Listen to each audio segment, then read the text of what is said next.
Yes. Yes.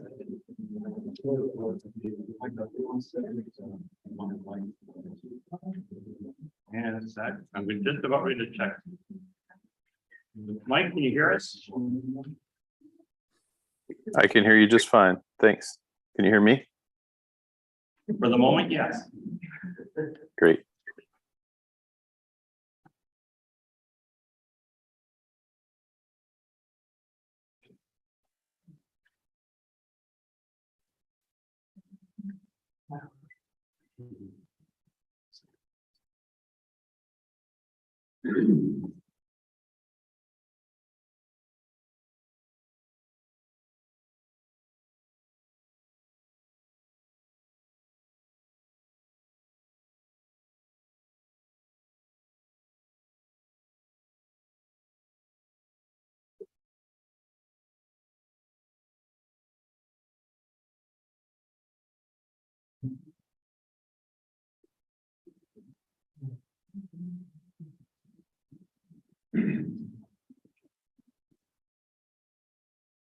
Okay, 7 o'clock. I'd like to call the meeting to order. So we can enter the pledge. Pledge allegiance to the flag of the United States of America and to the republic for which it stands, one nation, under God, indivisible, with liberty and justice for all.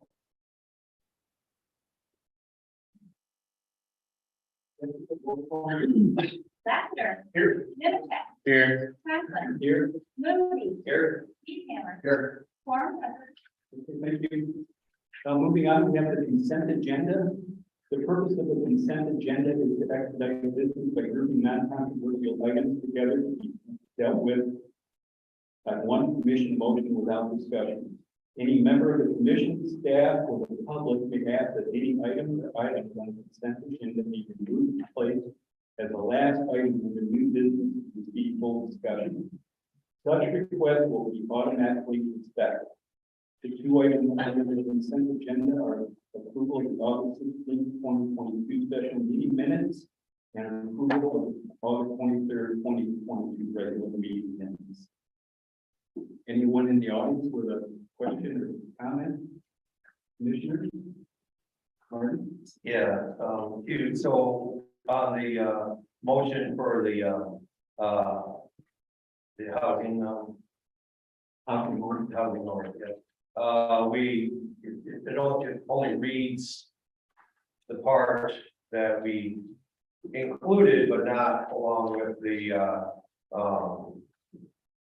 the extension. We're only paying them for 3 months now. When they hire somebody, we're giving them the balance, and when we get to run out our time. So that's not what it reflects here. It went from a 4-1 vote. Okay, so we should pull in the minutes of August 23rd. Yep. And we will consider those that are next regular meeting. And you can look to August 16th special meeting minutes. I will make the motion to approve the August 16th meeting minutes. I'll make a motion to approve the consent agenda with item A. Is there a second? Right. All those in favor say aye. Aye. Those opposed? Okay, moving on, we have citizen comments on non-agenda. Murray brought up his concern with regards to the meeting minutes. If there's anything else that anybody else noticed, this would be the time to let us know, so Jessica could make those corrections. I just want to make sure that somebody else didn't have something to. Everybody else good? Yeah. All right, thank you. Okay, citizens' comments on non-agenda items, you're limited to 5 minutes. We would appreciate the comments that are not on the agenda. And if you state your name and address, and just will be keeping time. So, sir. Good evening, Chet Paulkowski. I'm here because of the continuing problems at Deer Meadows Apartments managed by Boyne City Housing Commission. Before I report on the bedbugs, the vandalism, the bullying, the active COVID, and the lack of response from the Housing Commission, I would like to address City Manager Mike King. Mike, you made it clear that the city government refuses to provide oversight of the Boyne City Housing Commission and its board.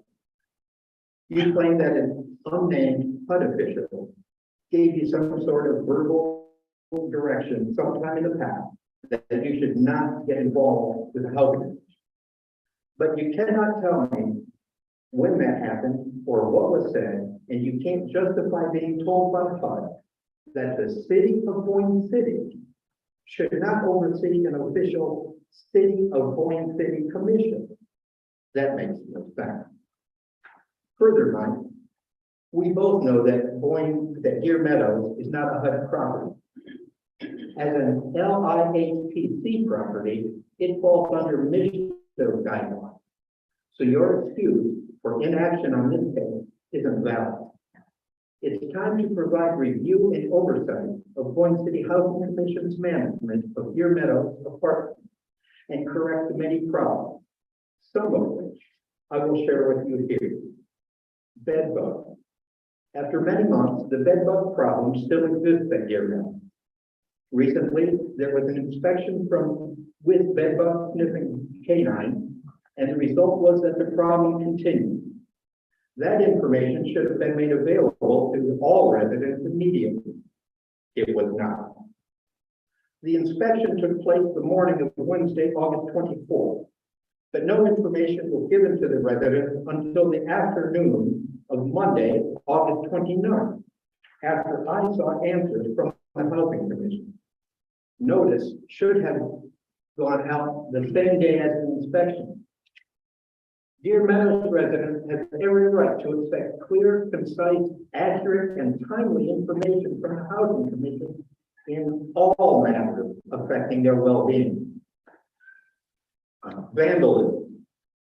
Recently, there have been incidents of vandalism of the garden plots set aside for resident use. No information went out about that until I started hearing grumblings about the situation and questioned Bethany Hedgepath, the Housing Commission director. Only then did notice go out to residents. But those notices were lacking useful information. All residents deserve to know what is going on around them. It is unreasonable to be expected to rely on rumors. Bullying. The bullying and harassment by a few Deer Meadows residents got so bad that I felt it necessary to go to court to request a personal protection order. I was so concerned about my personal safety that I purchased a body-mounted camera for security. I still feel vulnerable because of my disability, but the camera has helped. People don't want to be recorded, bullying and intimidating.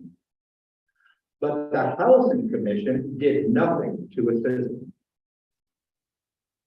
COVID. One of my neighbors recently contracted COVID and informed staff member Morgan Moody. But the Housing Commission did nothing to inform the other residents. I'm not talking about HIPAA restrictions. I'm talking about letting everyone know what is going on in their place of residence. These problems stem from entrenched attitudes, so I place the blame on entrenched senior leadership.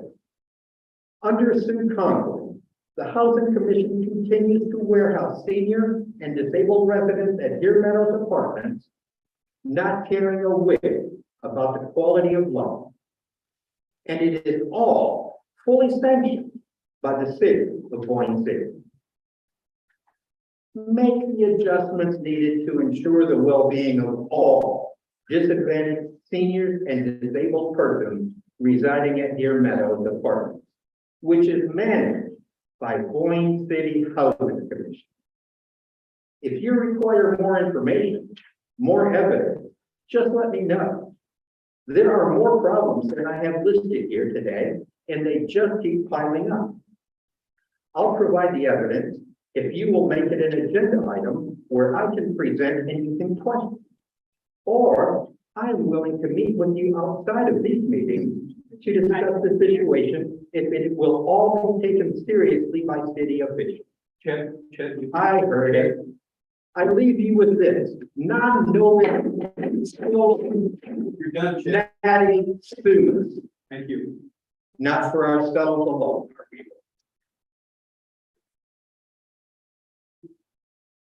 Anyone else? Any?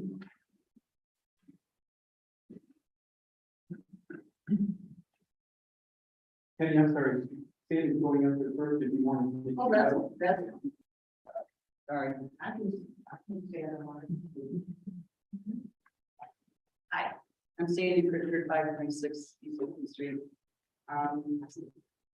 Back last month, we went through the draft of the SDR ordinance, and I was of the impression that that draft, or revised draft, would be presented again at this meeting. And I wanted to know the status of that. The second thing that I see is not on the agenda that I think we're missing, and that is on reader rates. Last spring, I had a conversation with a gentleman by the name of Jeremy, who was a DNR IT guy, and he was very clear that he needs the rates to load to the reservation system in September, by the end of September, not January. This has been previously discussed. There's a lot of good information already underway, that's been done to compare what the reader rates are around us. I think that could be a pretty quick business to put to bed. As to what our future rates will be, and give this guy a chance to do his thing. Even though they're gonna delay the reservations, he needs time to do his job. And lastly, it's sidebar. I had a text from someone who says they cannot join the Zoom meeting. It says the host is in another meeting. Doesn't that why So the marine rates is a concern. I want you guys to be caught back in the wall and getting after it as soon as possible. Thank you. Andy, I can answer your question about when the short-term rental ordinance, draft ordinance, I anticipated at the first meeting in October. Anything? There were 2 meetings. Yes.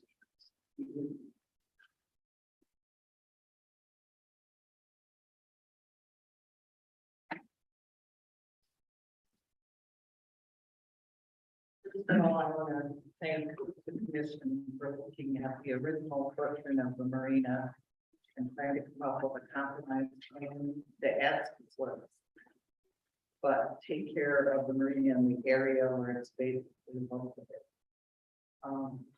I would hope we get to look at the plans before you finalize, before you approve them.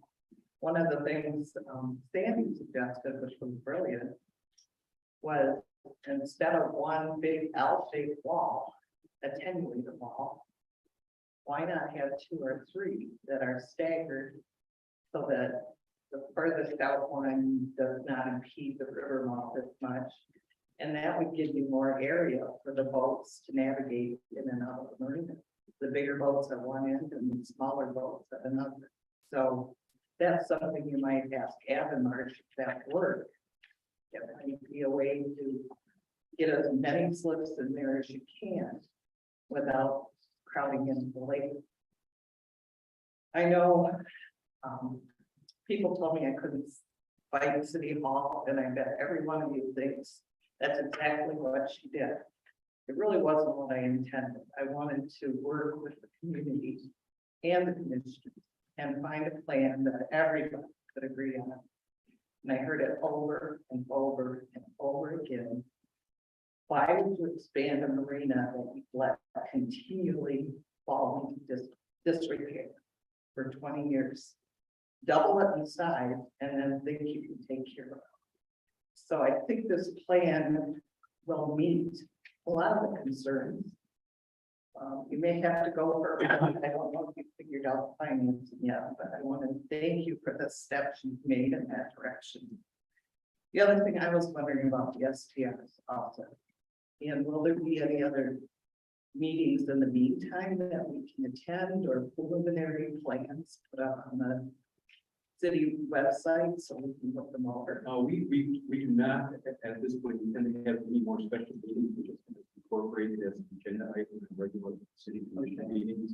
So after the, drawing blanks and then until the 11th, the 11th, we'll just see how it goes. But, Scott, could you answer the question about when it may be available for public review?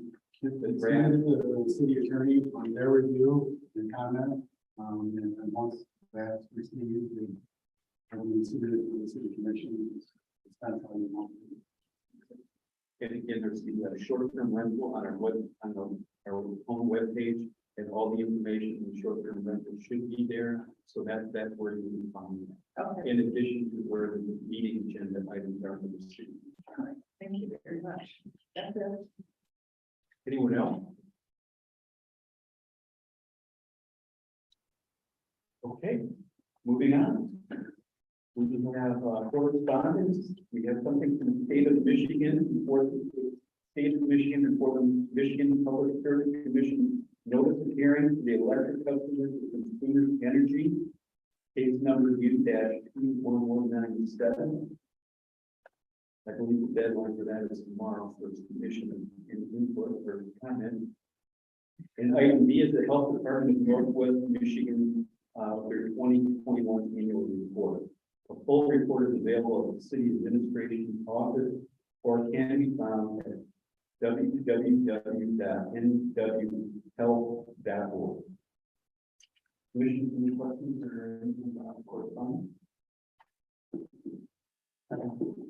Okay, moving on, we have the city manager's report, Mike.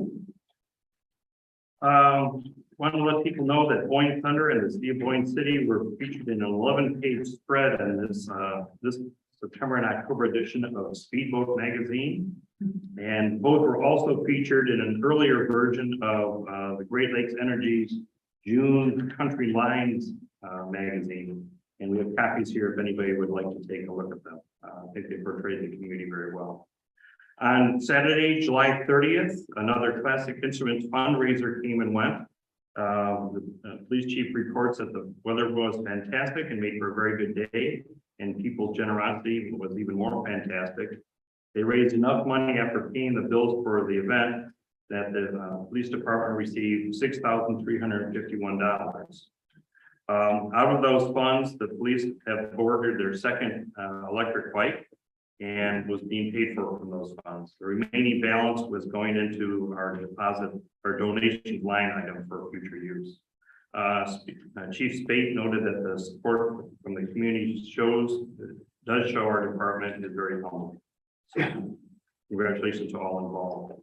The Labor Day weekend went well in Boyne City with the varsity high school football game, the last roll of streets of the season, Delmac coming through town, the Kiwanis Car Show downtown on Friday, and then in Veterans Park on Saturday, and the airport drag race on Sunday. The drag race was one of, if not the busiest ever, with 124 vehicles participating, and the largest crowd of spectators I've ever seen out there at the airport. The broken section of the willow tree that's along North Lake Street here, just a little south of us on the waterfront, was removed last week, right after the Labor Day weekend. The tree should do well going forward, well, at least as well as willow trees do. And the wound will get further trimming as needed when our contractors are in the city later this fall. The Lincoln Street reconstruction project is now substantially complete and has had a walkthrough inspection.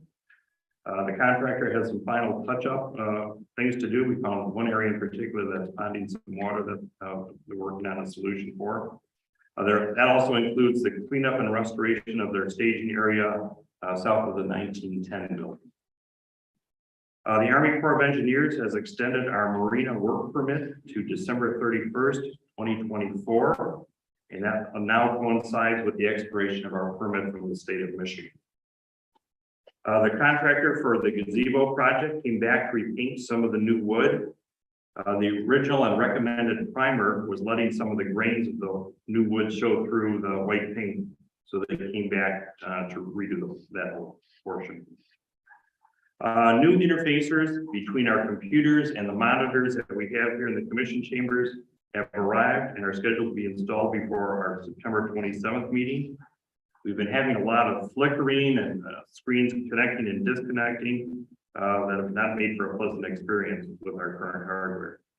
The new equipment comes with a trial period to make sure that it works properly and that we're not stuck with something that doesn't. We received a notice yesterday that one of our police officers, Mike Rousey, has given his 2 weeks notice and will leave us to take a similar position with the Charlevoix County Sheriff's Department. That will leave us with 2 vacancies in the police department, and that position is being advertised immediately. We're pleased to report that Becky Pennington is scheduled to start work with us tomorrow to fill in the other front office vacancy we have here at City Hall. If all goes well with the weather tomorrow, the concrete for the splash pad is scheduled to be poured. Summer taxes for this year are due at City Hall by 4:30 p.m. tomorrow, Wednesday the 14th. So if you haven't paid them, this is your last chance to do so without penalty. Our second and final household rubbish collection of the year will take place this Saturday, the 17th. Proper items need to be put out by 7 a.m. on Saturday to ensure collection. More details are available on the city's website or by contacting us here at City Hall. We've been advised that the new Daifuku Jervis Web plant and their employees are currently scheduled to begin moving into their new facility on M75 South beginning next Monday, September 19th. They expect most of the employees to move from their Boyne City and Harbor Springs work locations over the then following 2 weeks and be completed on or about October 2nd. They plan on holding a formal ribbon cutting on Tuesday, October 11th. A little bit after the fact now, but I was going to report that on the short-term rental and that is taking place, scheduled to take place on the 11th, which is a 7 p.m. meeting. Consumers Energy and DTE plan to begin installing electrical and gas utility services to the Fox Run Manufactured Housing Development off Jefferson Street later this month. If you've been by there recently, you know that a number of homes are already at that location. But I think they're waiting to get the utility finalized before they start actually erecting them. Charlevoix County Transit has requested permission to erect an electronics open or close sign for the Ironton Ferry along the west side of Tannery Park to give more users that are planning on going out to the ferry more advanced notice of its status. This would be a very similar sign to the one that they have at the intersection of Ferry and Peninsula Road, but with a different frame that would be more fitting with what we have here in the city. More information on that will be forthcoming. Also, with regards to the Ironton Ferry, it's hard to believe, but it's time for it to spend its winter at our main boat launch, like it does every few years, to be fully inspected and have any repair work that's done over the winter months while it's out of service. I'll be out of the office next Monday through Wednesday to attend the International City Management Association Conference in Columbus, Ohio. If you have any questions on these or other items, I'd be glad to try and address. Any questions? Mike, so is the balance of the money collected from class instruments, is that going as a line item donation to the police department, or is it just going into a general fund and we can do whatever we want with? It plastic instruments requested that be earmarked for police department functions. Okay, well. So it just you didn't say that. The line item that it goes into is in the general fund account. There is not a specific line item for the police donations. So it goes in that account, but it's set aside for the police department. So it's not a line item, we don't. We keep track of it internally. Mike, the old plant, so that's been sold, hasn't it? I've heard rumors that it has. I haven't had anything confirming that completely yet, though. Okay, thank you, Mike. You're very welcome. Moving on, we have reports of officers, boards, and standing committees. In our agenda packet were the Main Street draft minutes of August 4th, Parks and Rec draft minutes of August 11th, the Planning Commission draft minutes of August 15th, and the Airport Advisory Board draft minutes of August 25th. Commissioners, any questions? In regards to the airport hangar summary, what follow-up comes out of? Cause I read through this. The hangars that presently don't have the aircraft. So is this just a survey, just to take a survey, or is there like a plan of action or like? Yes, we follow up with the ones that we did not see aircraft on, or are not aware that they're aircraft in. Make sure that they do have an aircraft assigned to them. There may not just have been an aircraft at that time. We recently found one that did not have an aircraft for a period of time, and we had to go through a legal process to basically have them, their lease terminated. And then released it to somebody that did have an airplane. And if we find out with any of the ones that we didn't see an airplane in this time, we'll take some more action. Okay. Yeah, mine was just a follow-up on that as well. On that one, the main thing was, we were unable to access one of them. And, so just wanted to make sure that that's being followed up on, right quickly. And then some of them were, had stuff that, again, we said really weren't supposed to be used that way, so wanted to make sure that paper was going to be allowed, but on that board meeting. The other question I had was off of the planning, and it was more of just a frustration on how we treat parking. We always talk about what a problem with parking we have, and now we're doing away with, there was only a few behind the Mason building, but now we're gonna agree to do away with that, the parking spaces. And it just, I was looking for some more follow-up on that. There was no part. The grass. There was no developed parking on the site. There was a grass area. Parking. But the base is only huge.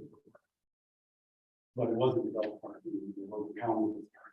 So there was no way to tell them develop because previous user and the current user had exactly the same parking requirements for the ordinance. That were kind of grandfathered. So they could have developed parking if they wanted to, but we had no ability to make it.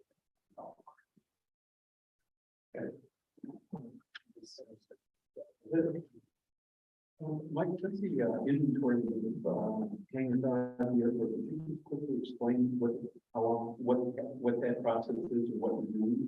The airport board went through a lengthy discussion about how often they should be doing that.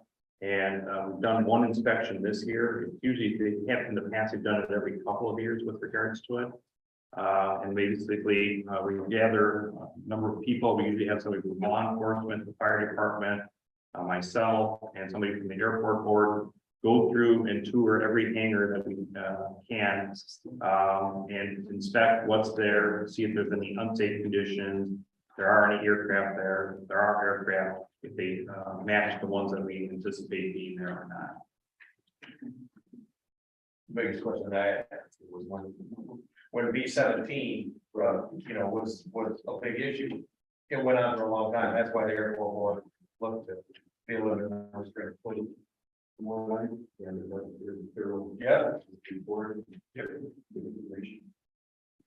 Okay, moving on, we're to item 8A under old business, marina revised concept proposal.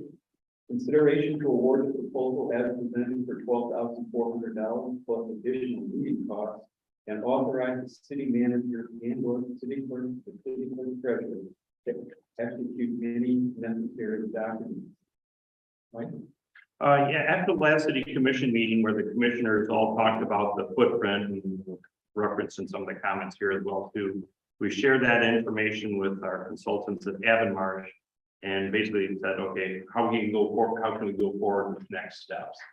And in response to that, they provided us a proposal that is included in the commission's agenda packet. They incorporated a composite map that talked about the footprint areas as well. We also shared with them some other images that were brought up at the last meeting, showing some potential marina options as well. They've come back with, to us, that said it would take about 4 to 6 weeks to provide a revised layout of the plan of the marina.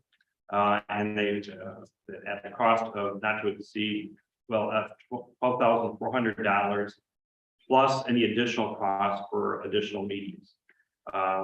We have those funds available in the Marina Fund if the commission wishes to go forward with it. Mike Morphy from Avid Marsh couldn't be here in person, but we do have them available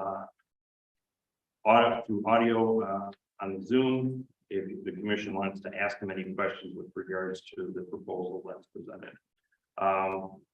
Our recommendation is that the city commission review the proposal presented and consider awarding it for the $12,400 plus the additional meeting costs, and authorize myself and the city clerk treasurer to execute the necessary documents and get it back to us as soon as possible. Okay, thank you, Mike. Mike, can you hear me? Yes, I can. Anything you would like to add to the presentation from Mike?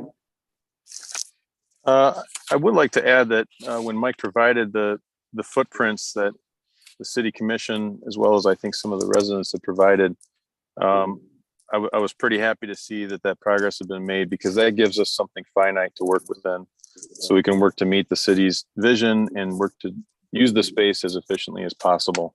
So encouraged by the progress that's been made by the city, and I'm looking to build on that by coming up with the best plan for what the city desires at this point in time.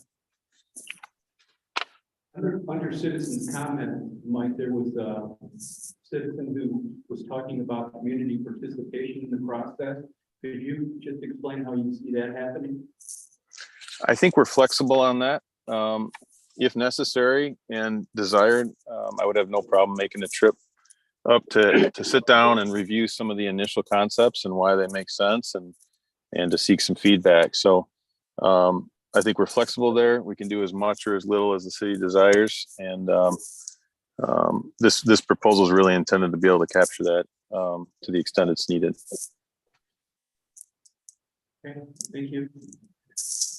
I'll move to citizen comments.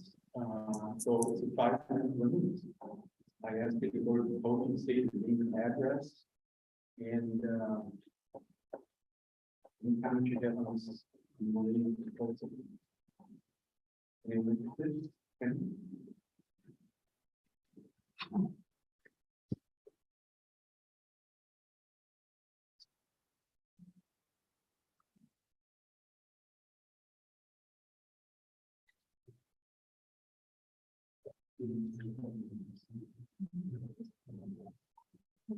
If others would be willing to make the comment, you could kind of move up over there, just so we can move along. Would be appreciated. Can I actually ask him a question? What is it? I was going to ask if it would be Could you state your name and? Penny Hardy, 457 North Street. I was going to ask if there could be a possibility of a design that would incorporate 3 different break attenuator walls rather than the one wall. And if that would allow for better navigation through the marina and maybe allow for some extra slips. My hesitation with that, Penny, is that's kind of a specific question, and I think we're going to be able to work through that with the I process. just wondered if they would consider that. Mike? I would encourage anybody that has some ideas, like the one that you just mentioned earlier. I can't quite visualize that completely yet, but we could sketch it out. I'd be glad to share that with Mike so they can consider that. I think this is the time to, get all the ideas out there on the table and have a thorough review of it, rather than they go and design something and then we come up with the ideas. And then the other thing is, I've heard concerns from local fishermen that they don't want to lose that ramp for small boats, because the one for the bigger boats is just overwhelmed so much for the city. So I'm hoping we will try to incorporate that into the plan with enough maneuverability that fishing boats can use that ramp.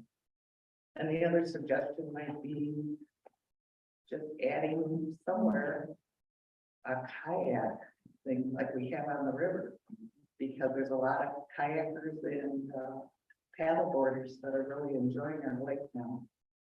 And they don't cost much money to accommodate, and they spend money in town, so it seems like it's a pretty inexpensive way to encourage people to come, especially when we have so many beautiful hiking trails, biking trails. The people that love to do those outdoor things, just encourage them to make this one stop spot to do all the things they love. That's it. Anyone else?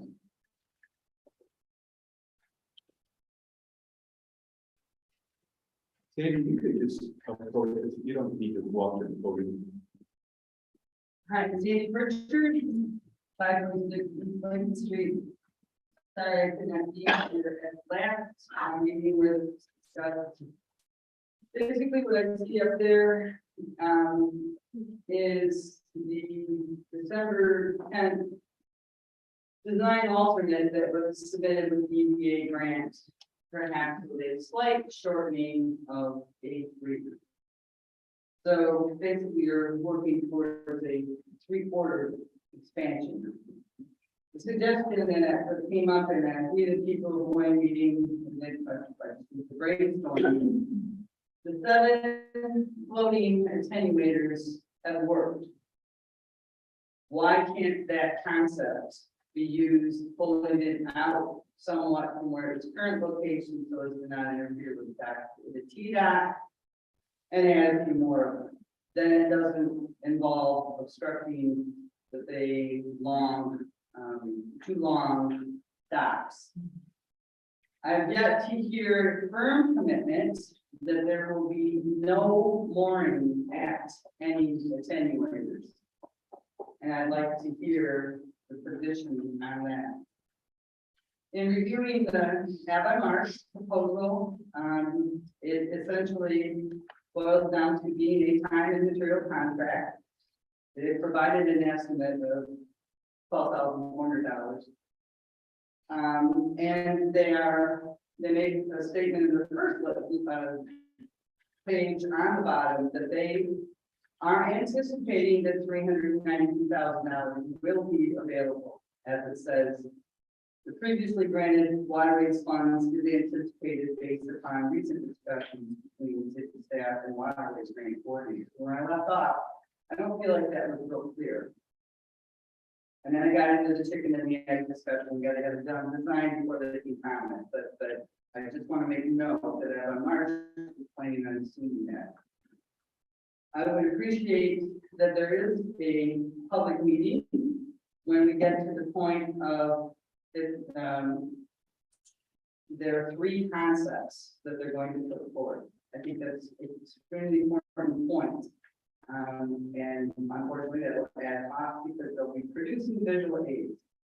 And the process sounds pretty strong. This virtual initial meeting is a validation step, and I totally respect them for that, to be clear about what it is they're doing. I'm not sure who will be in that discussion, the virtual initial meeting, but I would be interested. So I'm going to get to tab 3. I do believe it should be a public hearing. Or meeting at that point. But most important above all, I guess not most important, but critical to all of this is who is the responsible person on city staff for initiating and executing the oversight of these activities on a day-to-day basis. We have the DNR rate issue that's out there. We have this, there are multiple steps that are going to be going on with this process of developing the concepts. And I also left out where at one point, we were going to try and get regional bids for the electrical part of the E, because by the time this gets done, we're going to begin to have a solution to an alternative or band-aid to that situation.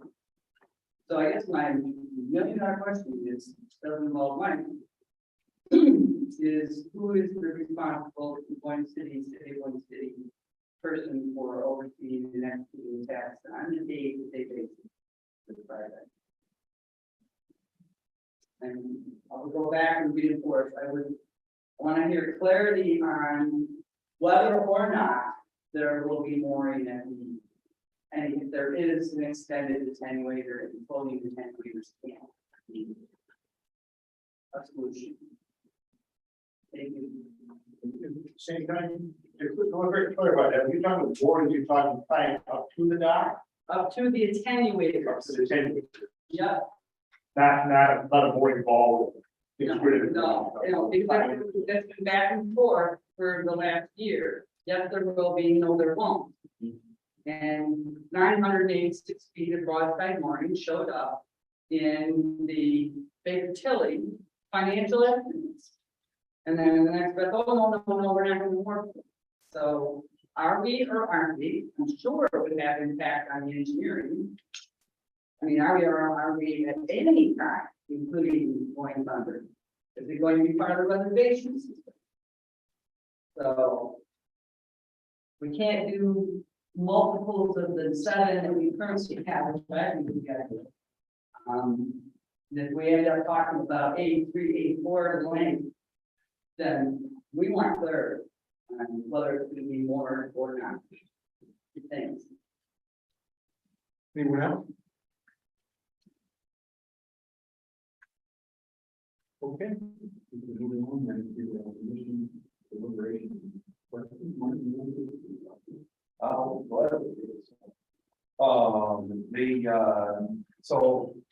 probably one of the big things, when we left last meeting, we talked about, I haven't heard any more discussion or where we're at with the gentleman from the state. Cedar.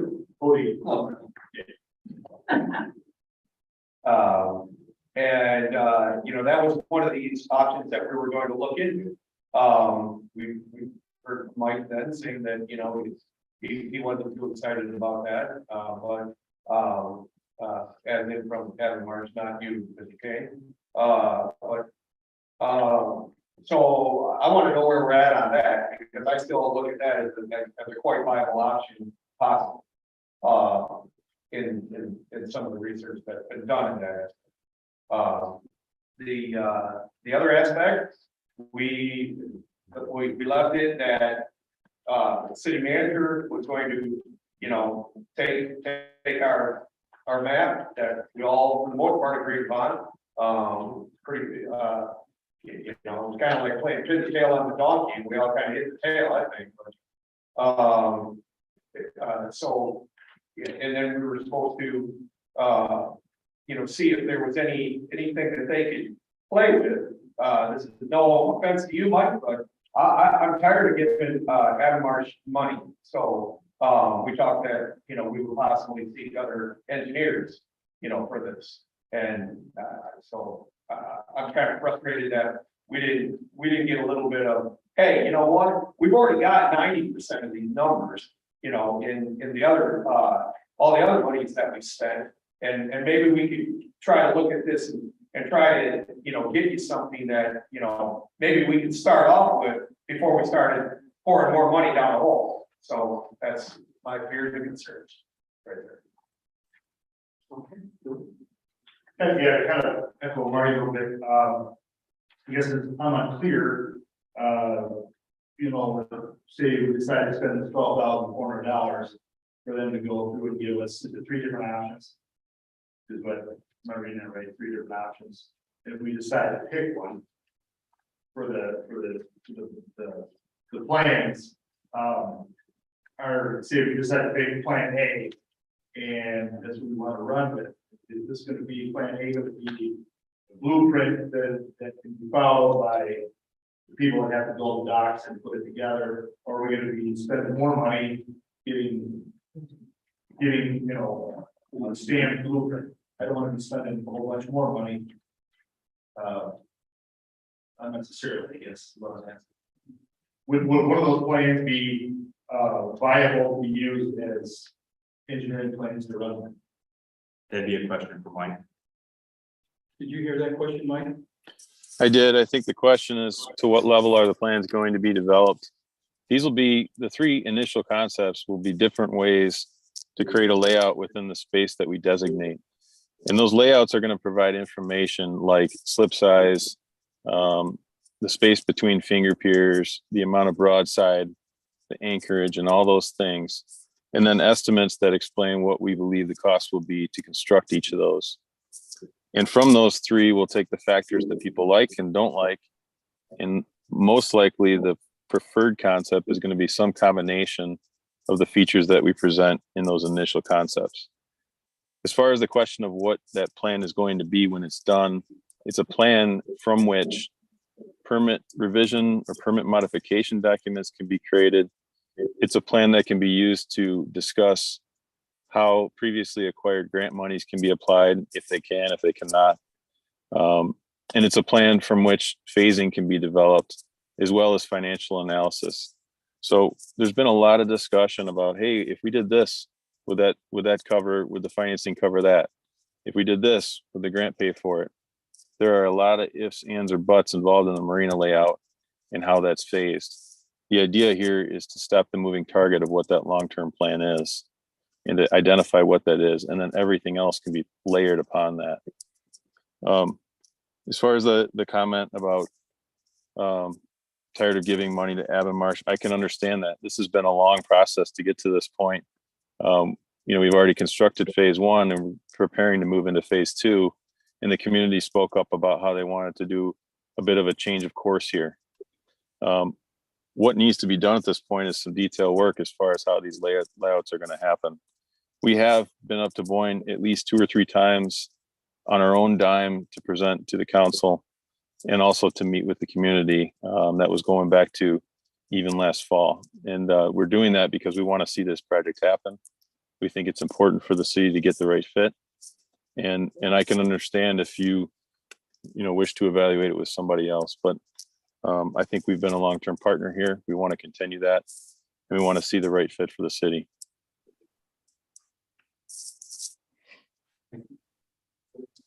I just want to clarify and see if the three plans we did, if all of a sudden everybody just above one, and it matches what we want. Would that plan be viable to move on with? So, or would we have to go back to the drawing board and get something more final from there that's going to cost us more money? In terms of viable for use in permitting, or are you asking about actually bidding it to contractors? Both.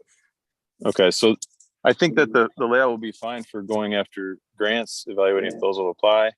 I think they'll provide enough information for regulators to be able to evaluate modifications that might be made to the permits that have been issued. They will not be construction documents, though.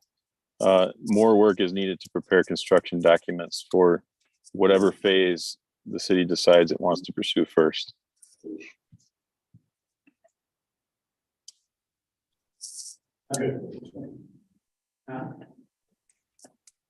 I appreciate those questions, George, and I think the answer makes sense, that we're going to have to spend money on basically conceptual drawings with some engineering architectural firm. And then that will give us the blueprints to, just as Mike said, go after the grants and do a lot of the processes that are next in line. But I agree that either Avonmarsh or someone else will then have to do the detailed construction documents for bid, or drawings for bid, just like any major industrial commercial construction site. So I think I appreciate the answer. I appreciate the question. So I'm in favor of spending $12,000 because it has to be spent to get what we need to proceed. I'm in favor of us having 3 options so that we can pick one, and that's the one we're going to run with. If it's a combination, Avonmarsh can do that. So I really appreciate that we're on the right track. I would support hiring Avonmarsh because of their 20-year history with us. And I think they have been invaluable to us. I think they put in extra time. And I think that the fact that we're still maybe as a community don't have an answer, I don't think that's Avonmarsh's fault. I think that's our fault. And I don't think we can hold Avonmarsh responsible for us not having a decisive vision. But here we go. We now have a vision. 5 of us are pretty real close. And we need to hire a firm. They have the ones that have the history. They've done dredging, they've done engineering, they've done the depth charts. They've designed the latest T-Doc. I think they've been good for Boyne City, and I would be very comfortable with continuing with them.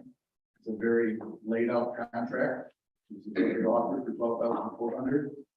There's extra services they provide, those extra costs. I think that's fair. And because of our good working relationship, I would continue. I would be in support of continuing to work.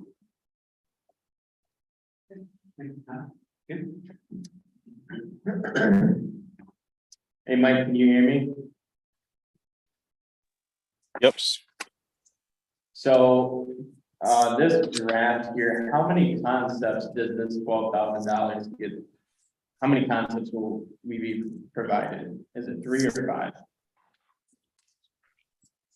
I think we laid out 3 concepts, but of course that's an estimate. And if we're going to be listening to a number of ideas, I'm sure there's some light level concepts we can do that might illustrate one idea or another if necessary.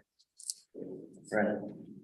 So at the last meeting, we all 5 commissioners brought in, a map, and it looks like, you have that attached right here on this proposal. You have all 5 outlines here. So I thought we were going to leave that meeting as a commission agreeing on one of those concepts. And kind of the verbiage and the conversation was, we're going to turn in all 5 of these maps to Arvin and have Arvin tell us which one would be the most viable option, because we are not the engineers. So that's kind of, I kind of, with some of the comments Marty made and George made, I don't see us progressing or making much advancement. The whole goal in the conversation, the last meeting that I took away was turning in these 5 maps, having Arvin come back and figuring out what concept allowed them to increase space or increase slip capacity to make it viable for securing the grants from waterways.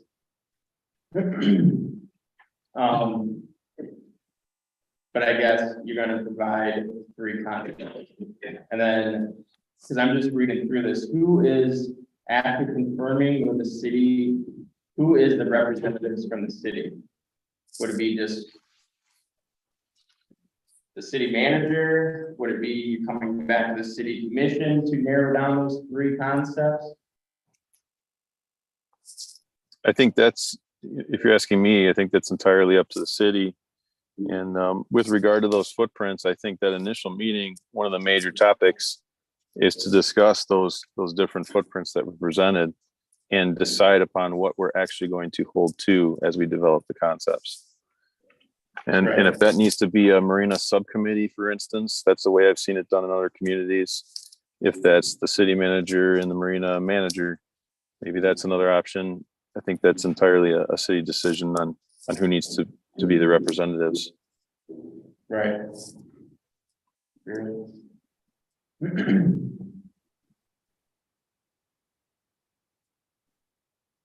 It says here, Arvin staff will meet virtually with city representatives to initiate the planning process. We will plan to discuss the priorities, confirm your vision. That's still something that you're not getting from the city at this point, correct? Well, I think we know a lot about the intentions of the project. I think we know we want to efficiently use the space to get as many slips as we can. I think we need to have flexibility for events like Boyne Thunder and for transient boats, and many other, visions as far as what this needs to happen. But I think sitting down, having that initial meeting and talking through those, listing those guiding principles, and then deciding upon a footprint is really where we need to start this process. Right.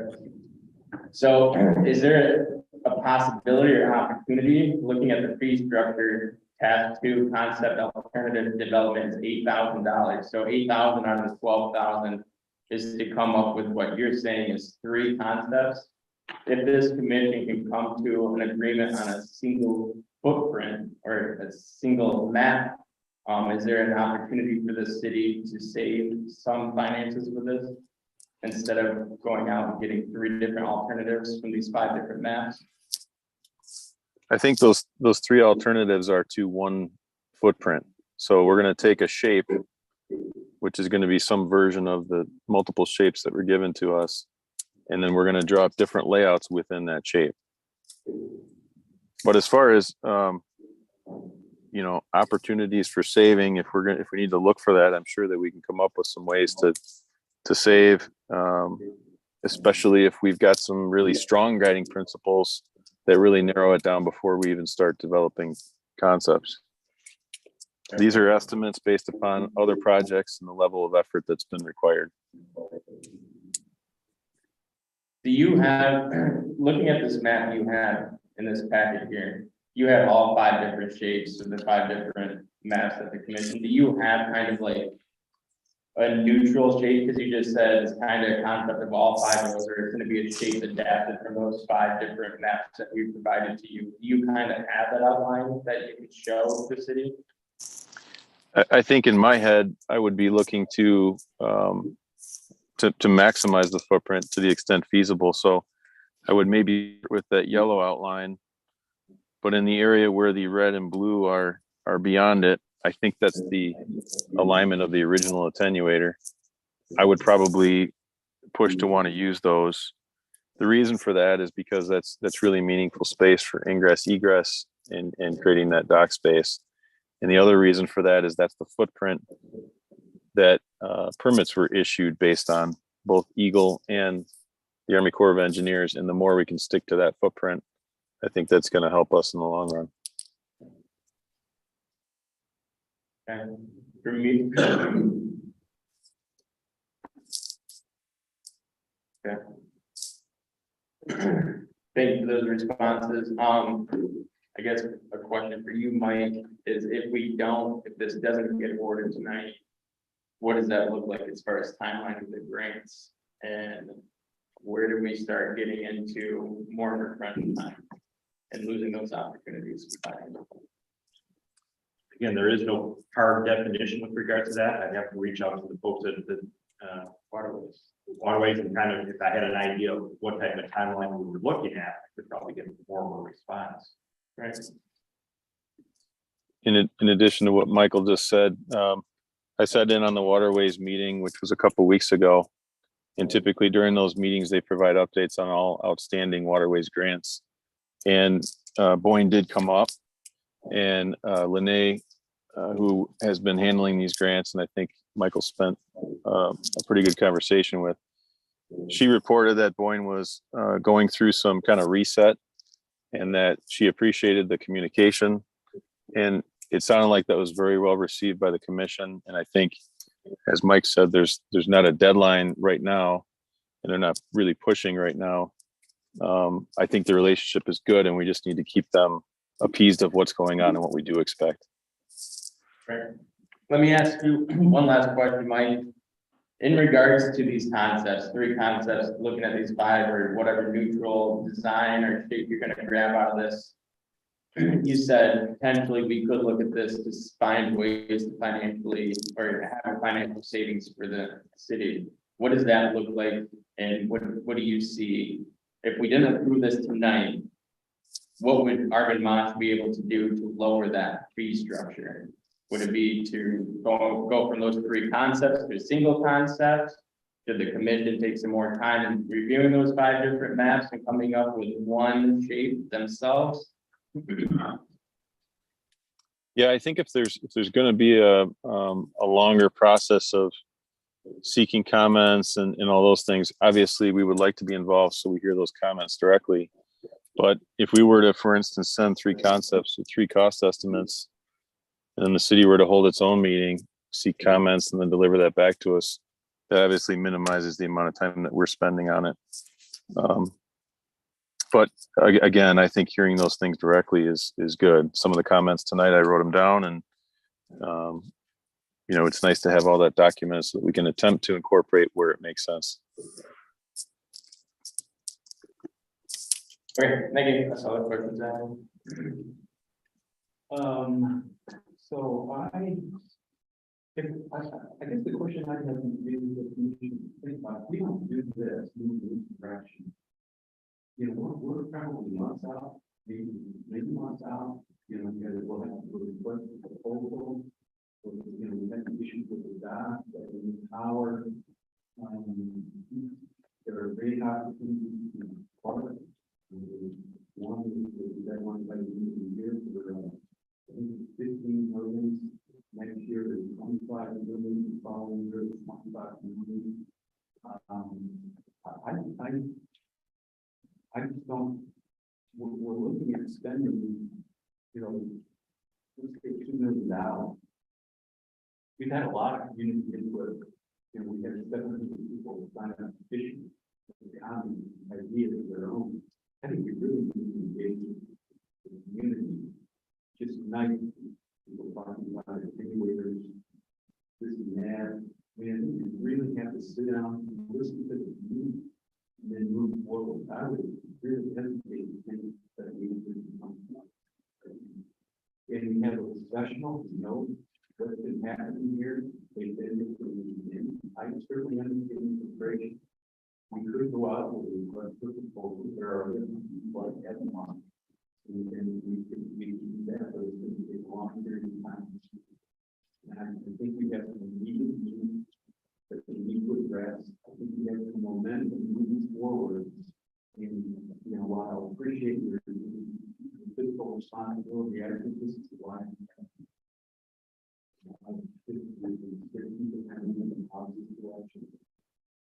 So that's how I feel about it. And, you know, I would appreciate it moving forward with that clarity and money to do it.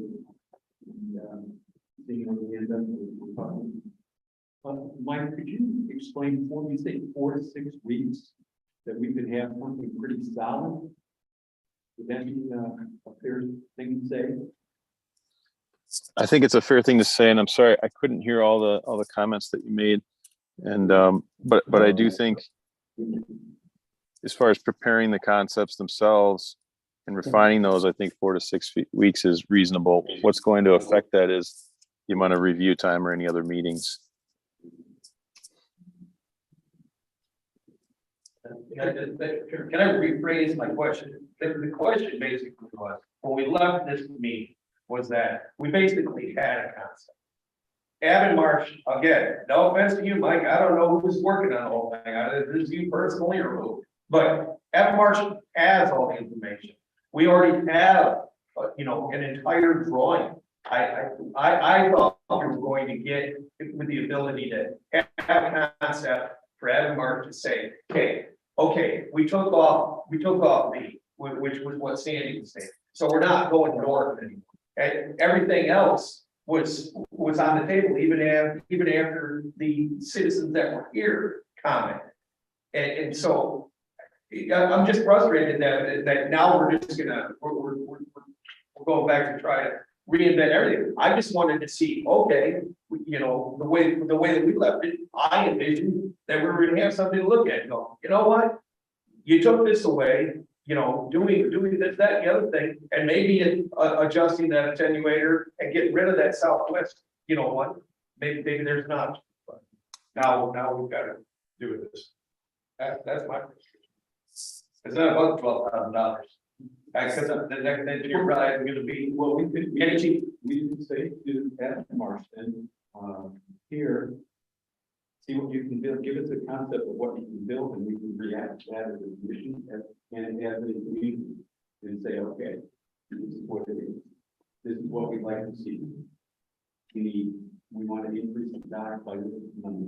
You know, how we do all that, so we can say, okay, within the yellow line here, that ends the outline, how can we make this work, protect the small launch, incorporate the chopper stop, and do all those sorts of things, and have an option for the attenuators that was brought up tonight. Is that possible to do that, Mike? To just tell you that those are, that's what we'd like to see? Yeah, I guess some layouts have been developed in the past 6 months as alternatives and submitted. And if there's specific things about those that the council likes and the city likes or doesn't like, that initial meeting is where we would go over any of those things. And if the intent is one concept that addresses everything, I have no problem spending far less effort than is anticipated here. That's completely fine and within the bounds of what we proposed. Mayor? Yeah. I think you're on something, and, you know, Marty, I understand your frustration. We don't need 3 more plans, possibly, is what you're saying. We have enough information, you have enough history with us, Evan Marsh, to build the best possible, or, you know, with the most slips possible within the footprint. Tim, just a comment on your statement. We were to come up with the boundaries, see how close we were, and I'm very positively encouraged that we're also very close. And so from there, you're saying maybe we should engineer. Well, you kind of imply that maybe we should come back to drawing board with our suggestion. Maybe I misunderstood you, but I think Marty and you are correct. I think that Evan Marsh can take our boundaries, which is darn close. They already have redrawn some T's differently coming off the shore over close to the boat launch. I think fiscally they can reduce it by not doing 3 plans and come up with 1 upon their recommendation, their professional recommendation. And here we go. I mean, that's how close we are, guys. We don't need to overthink this. We are so darn close. And I Mike talked about relationships. I think we're paying for Admiral Marsh's relationships with the Waterways Commission and with the state. I think we're paying for Admiral Marsh's expertise in history in Boyne City. I think we're paying for an expedited timeline, 4 to 6 weeks, and maybe 4 weeks if we're coming up with only 1 concept. So I'm encouraged, guys. I really am. I'm encouraged that we can come up. We can ask for 1 plan for maybe less than $12,000, and here we go. And that's our starting point for grants. That's our starting point for everything else that needs to be done in a timely fashion. One unknown in this is back to our electrical grant and the electrical plan. So I hope. Do you have any comments on that, Mike? Yeah, I think when we get to the point where we have that 1 plan, I think that's a perfect point in time to have a chat with the waterways, perhaps submit it to the Waterways Commission and seek their input as to whether or not that grant can be applied to the new layout in some fashion, or, you know, whatever the next phase is decided to be.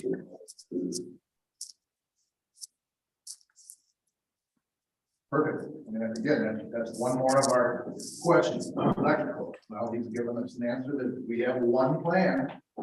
We can use that to go out and do some PDFs for electrical. So that's where I stand. I think Marty and you are in agreement. I think I agree with both of you. I think Tim, I agree with you. I think we're all close here, guys. You know, and you're thinking about it too, you know, some of the drawings we saw with the expansion where VDOT was extended out a little bit, a couple of slips added for bigger boats, and, you know, VDOT was turned 90 degrees and added on to a little bit. It's already drawn and done, and those made sense to me, it's back then. You know, I don't know why we gotta go through and do all that over again. It's already, it seems like it's already been done, the drama. Well, I have a question here too. Is there some way that we could have a motion of the amount not to exceed? Is that possible that we can do that? And then if we are going to, or is that not feasible? You can pass any motion you want, as long as it's acceptable to, Avid Marsh as well, too. I mean, I think I hear what you're saying is a lesser amount going with one proposal, then if for some reason you need additional services, add on to that.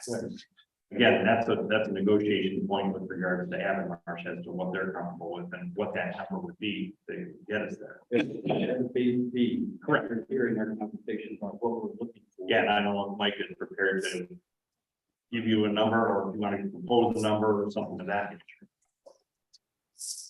Like under task 2, concept alternatives development, $8,000 is in the fee structure. You're saying that. Well, you were saying that. This was going to come with 3 different alternative concepts, and then the commission was, or the city representatives were going to then pick one of those 3 concepts. What would that price point look like for task 2?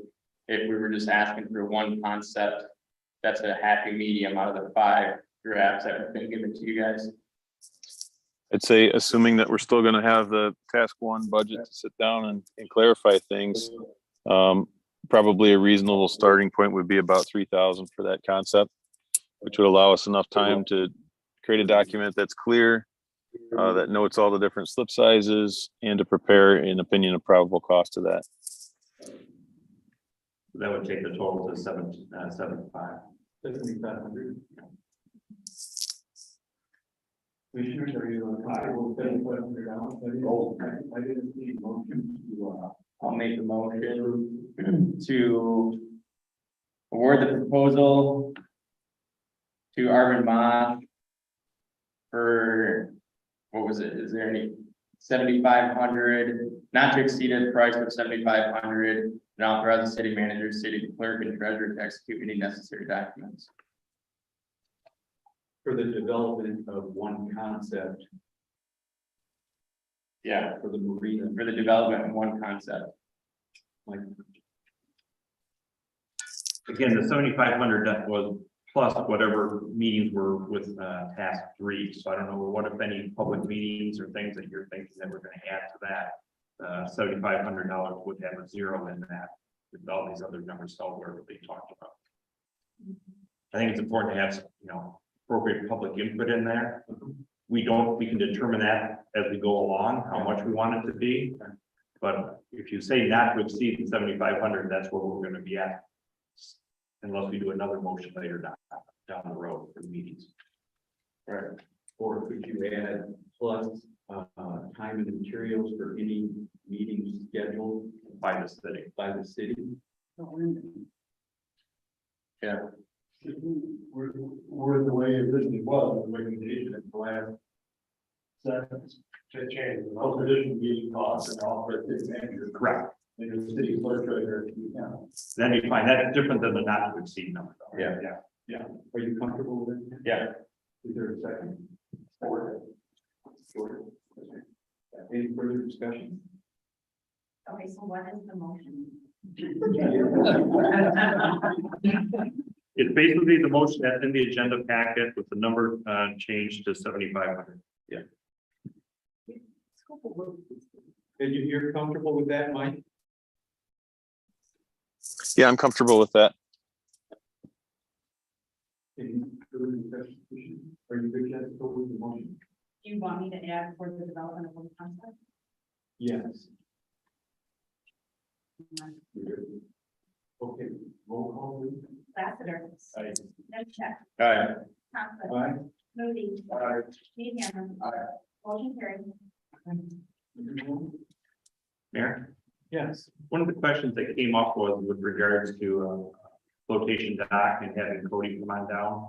Well, with regard to that, he's scheduled to use, based on his schedule, he proposed coming sometime next week. I emailed Cody back and said I'd really like to be there for that inspection when he does it after I return from the conference. So I'm thinking the first possible date is going to be next Thursday. So I followed up on that right after our last city commission meeting. We went back and forth. That's where we're at this point. He said in that ballpark, based on whatever their workload is, he might have to move it a date or so, but it is scheduled. Is Mike from our lunch zone? Mike, are you still there? Yes, I am. When that concept is drawn, is there an opportunity to use that concept that you give as an overlay on these 5, on this image you have attached to your packet right now? To kind of see how that aligns with those other 5 areas? Yeah, sure. We can do that. Okay. And Mike, what about, citizens interested in feeding you ideas and some of their input? Should that just come to the city manager and he, forwarded to you? Ideally, those comments would be collected in writing and given to us. I can say that because we're narrowing the scope down to a single concept, likely what we're going to be doing is looking at all the factors and optimizing a single layout. So things like incorporating a kayak launch are probably not going to be a part of the equation. It's probably going to be more than not, similar to some of the things that we've developed previously with some changes. But yes, if any of those comments can be collected and given to us in a written form, that would be helpful. And Mike, I think if we move forward now to, the question of who in the city is responsible, since we don't have a harbor master, and how that's all going to come together now. We're moving forward. Well, on a day-to-day operational thing, from staff perspective, I'm going to be the key person with regard to it. Dawn is getting up to speed with regard to a lot of the harbor operations already. I would like to have her involved, whatever, how we want to be represented as a community is ultimately up to the city commission. Staff is more than willing to take it on, but if you want to have some representation on a different work group or something of that nature, that's subject for discussion. I personally will put it out there that I feel at least one individual from the commission should partake in this virtual meeting, the initial virtual meeting, because it clearly outlines with city representatives to initiate the planning process, discussing the priorities, confirming the vision, and establishing key milestones. Now, I would hate for that group to go set their vision, their milestones, their priorities, for it to come to the commission and hit a roadblock. So Mike, how many people attending the meeting would be too many when you come back? Usually for a meeting like that, where we're trying to confirm a vision, I don't think you want to have too many more than 5 or 6 people. I think there's other meetings where we could obtain input, more like a workshop, but that initial meeting probably should be a smaller group. Too many chefs in the kitchen can make it more difficult than functional. Okay. At what point do we have to decide? I think sooner rather than later. Yeah. Now, because this is what, if this is gonna come up on September 19th, that's next week. Yeah.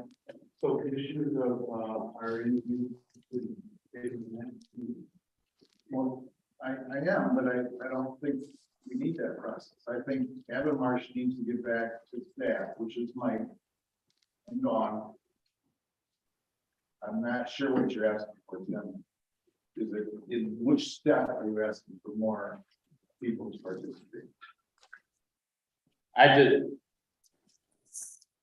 just feel that with all the issues we've had, with all of the hangups this issue's had, with all the turmoil this issue has had, with all of the hot temperature within the community in regards to the marina, with all the comments made about the election and everything, and why the election went the way it did because of the marina item and so on and so forth, and with the comments of involving the community, with feedback and their representation in it, I feel at least one or more commissioners should be part of this process where it clearly states that they're going to meet with the city representatives to discuss the priorities, the vision, so on and so forth.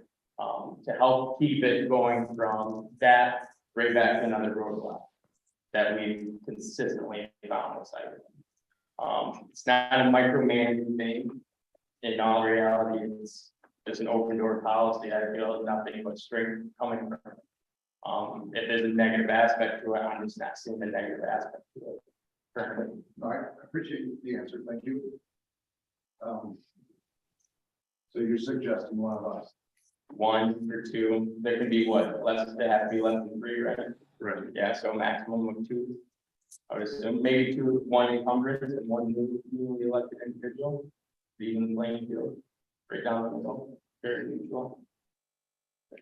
Yeah, I guess I'm just confused because that was the point I was making before, is that you have community input, and that was kind of the direction the commission wanted to go. So, I mean, if we're gonna set up, are we gonna have citizens on that committee? I don't see us creating a committee, I just see, Well, okay, with the public participation, are we just talking city staff alone? And then that group working with Adam Marsh, we come back to the city commission, and we're gonna have a community meeting to react to what that committee is by, plus Adam Marsh forward. Is that how you see it? I'm not even looking at that, all I'm looking at is basically where it's clearly outlined here that Arvin Moss. I'll find the page. Because even has to ask, after confirming the city's overall vision and priorities, Arvin Moss will prepare three schematic concepts, which would be one, obviously. So task one is the Arvin Moss staff who meets virtually with city representatives. That has not, like, I feel you're involving the community by having two elected officials elected by the community, or by, elected from the community, partaking in the discussions of the initial planning process, the priorities, the vision, establishing key milestones, et cetera, is allowing for additional community involvement, whatever.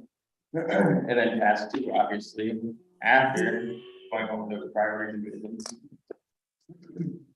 So, Mike, it will be you, Dawn, city staff, and possibly two city commissioners. Correct. And Michael May will be meeting other obvious choice. No, I might bring some other marina staff involved. Does anyone else other than Ken serving on the committee? I don't think I ever said I was.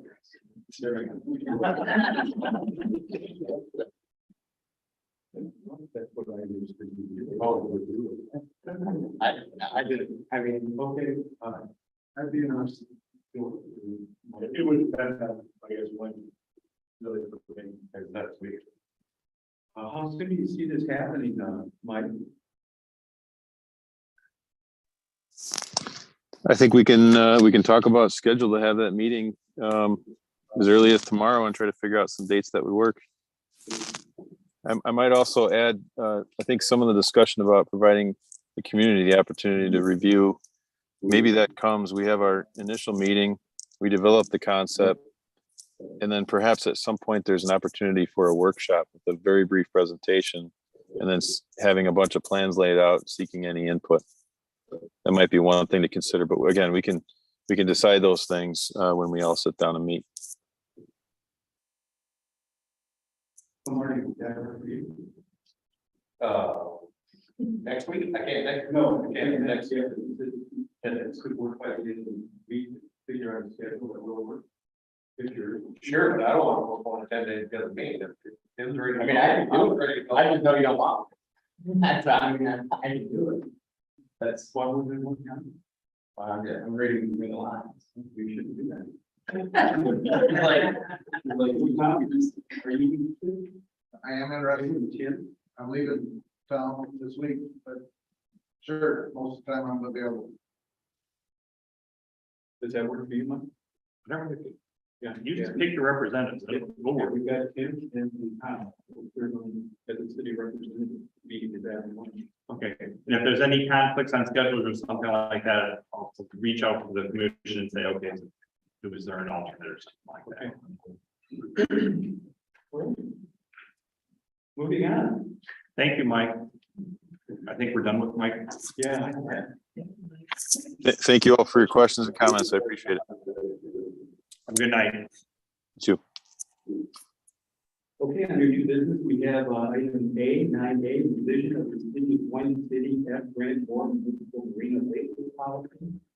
Consider the recommendation from Executive Assistant Dawn Middleton to approve proposed revision to the policy as presented. Dawn, are you?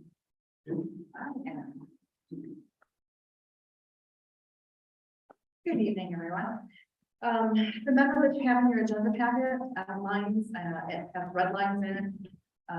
That looks at the 2008 approved policy and is actually doing an update to it. What we're looking at and recommending is that we focus on the sustainability efforts to lower our carbon footprint by utilizing electronic mail versus going through registered mail and snail mail.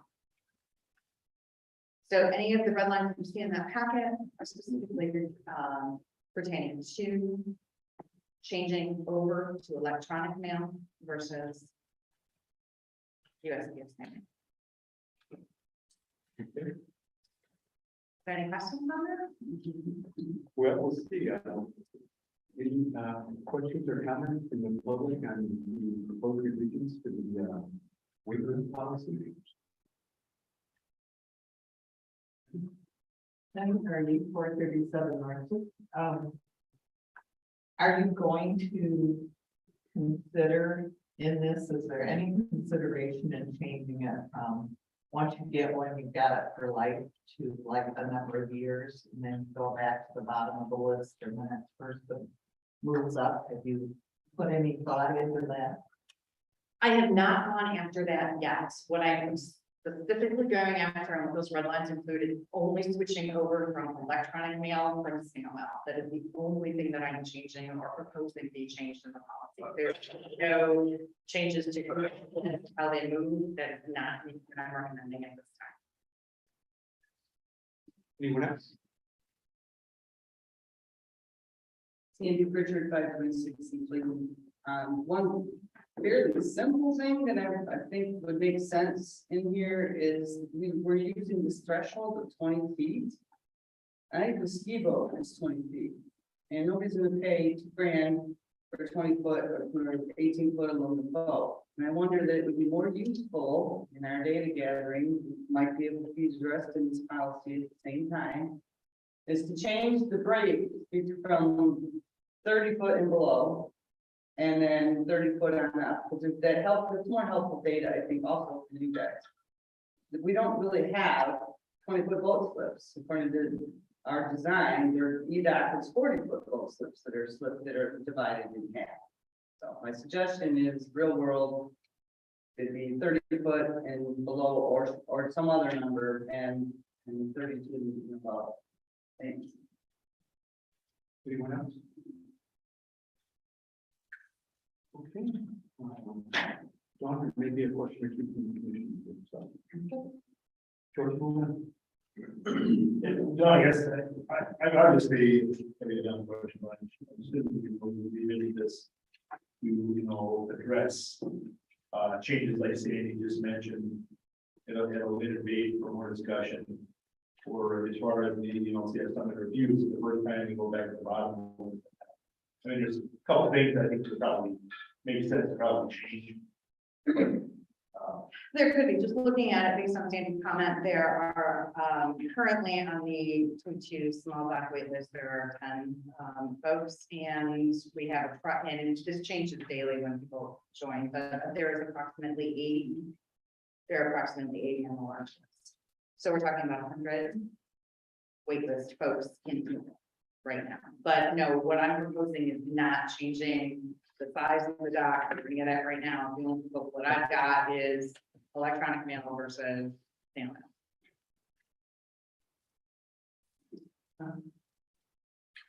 mail. Sure, I support your recommendations for change, makes sense. I support it. potentially support other changes in regards to reservations and slip size. My only question is there gonna be like a very bulletproof, notice? Are we gonna send you one more notice to these individuals by mail saying, hey, here are the changes to our policy? How do we make sure that no one gets left behind and hearing about the policy change? So I looked at each one of the wait lists, and we do have email addresses for all that are on the wait list now. Okay. So an initial email will go out saying, we've got a change in policy that's coming through, this is what we're planning to do. We will then turn around and send those electronic emails out. You have the ability to be able to code the email so that it's not that it's opened, right? So like when you open an Yep. email, you have the ability to say, send a receipt and say no. Right. That's not what we're doing. So we have the ability to say it was delivered. So if it was delivered to that inbox, that means that inbox received it. Right. So we don't have to do the receipt request from the email is the intent. So we will be making sure that those are delivered to the inboxes, but we will also send that free email saying we're changing the policy. And then we will go ahead and do that mailing and validate, because any of the kickbacks coming out of the inboxes that say that it didn't come through, and then we will go ahead and call by phone. I have phones, I have addresses. Okay. So I do have backups in place on all of them and check. Okay. That was my biggest concern. I don't know if anybody, you know, I'm sure, I know there's people in here on this list and everything like that. My concern is that we're going from something that, you know, we know they're gonna get the notice to, I mean, there's stuff that, you know, gets lost in spam and, you know, just gets filtered out. So I guess I see that you're gonna, I don't think 7 days are gonna work, you know, if you're gonna send the email out, and then you've got to, now you're gonna triple your efforts. You're gonna send an email, and then you're gonna have to try to call them, and then you're gonna, you know, have to send first class letters. And I guess I just saw all these first class letter that it was cool. And then they're, you know, they're gonna get it. I just have a problem with email, because I know too many of them get lost and go. Understood. The challenges with going with the actual registered mail. So just to give you an idea, and I will spend on this just on materials, because I did look it up in order to be able to just see how much it is for waitlist folks. We're looking at approximately $550. That's not including any city time setting those up. So it's getting the postage, addressing them. It is then responding to registered ones that get kicked back. I did check, and we do get registered ones that come and get kicked back. So there's a significant amount of spend that is placed on doing registered mail versus doing electronic mail. So that was the reason for the proposal, is to switch that over. But I thought that's what they're paying, $25.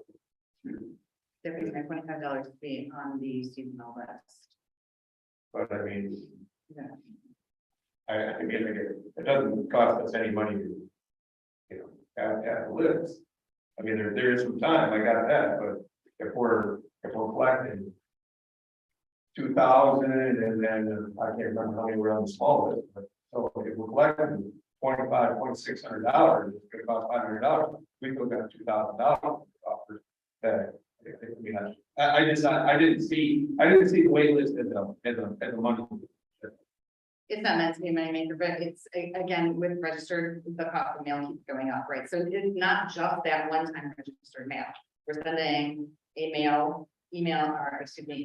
hard copy mail, so it's 55 cents per letter. So they're getting 3 contacts via mail is what happens in this. So when you look at it that way, and all I'm quoting you is material costs. I'm not quoting you time costs. Or raise the wait list, even $30 or, you know, something that makes sense. I guess it doesn't matter to me. I think we're gonna set ourselves up for a lot of grief, because I think it's easier for people to say, you know, well, I didn't see it. They got lost, they went somewhere. Whereas with the registered mail, even if it wants to come back, you know, you got. I just see it more of a hassle for the reader. Only my opinion.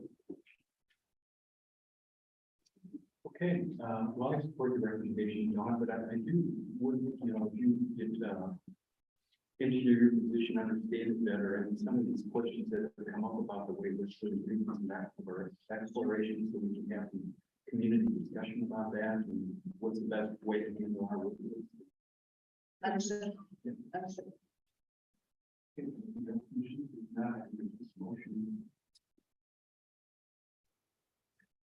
I'll make a motion to approve the recommendation from Executive Assistant Don Middleton. Changing waitlist policy. Or you could just say it's the changes that are proposed. Presentation. Yeah.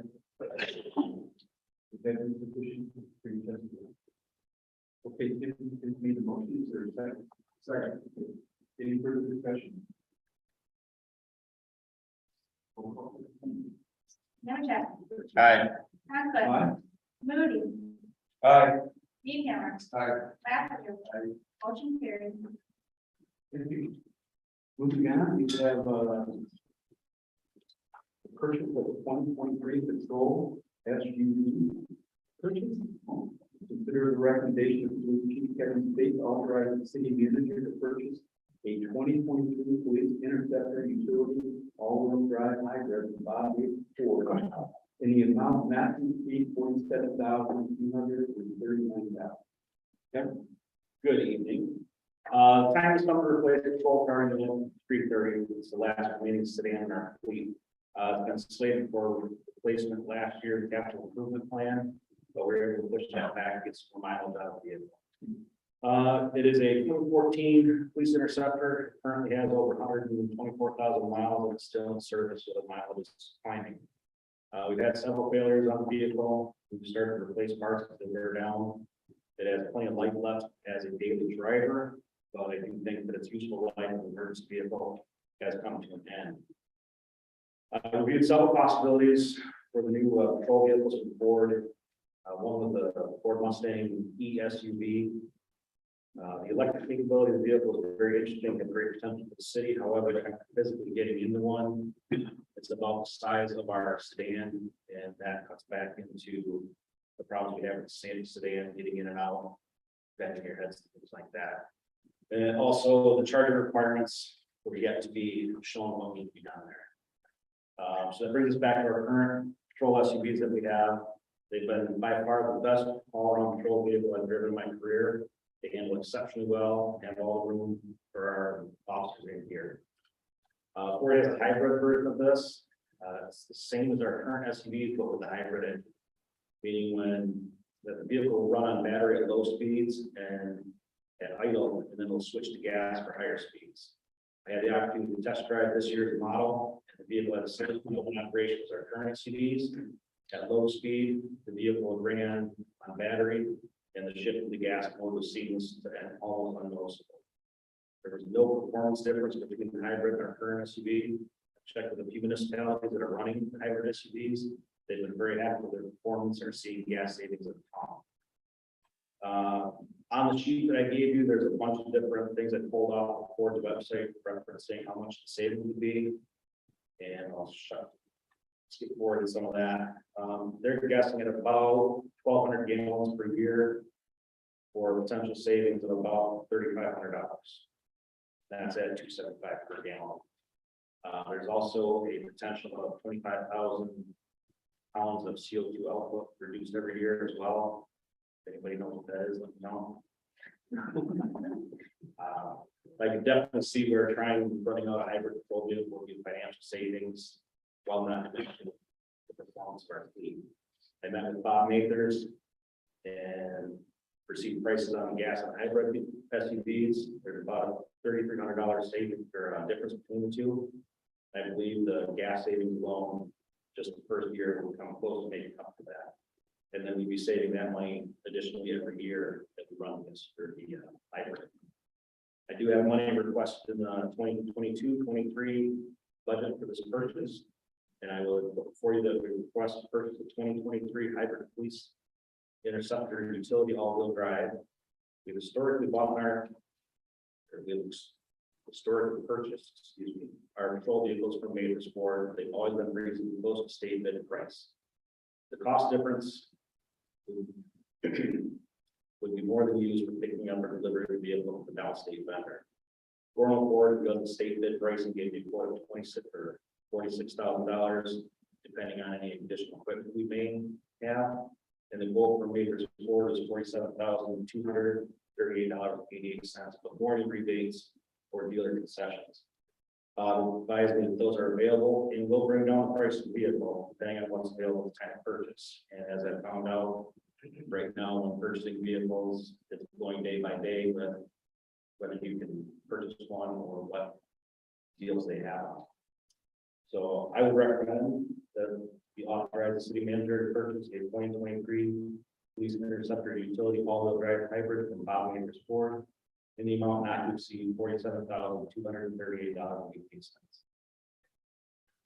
Thank you, Kevin. Any comments or questions from the public? I think that's really great to meet you. 437 North Street. I just want to say, I'm glad that you're working with local businesses. I'm also glad that you're looking at a vehicle that will reduce pollution.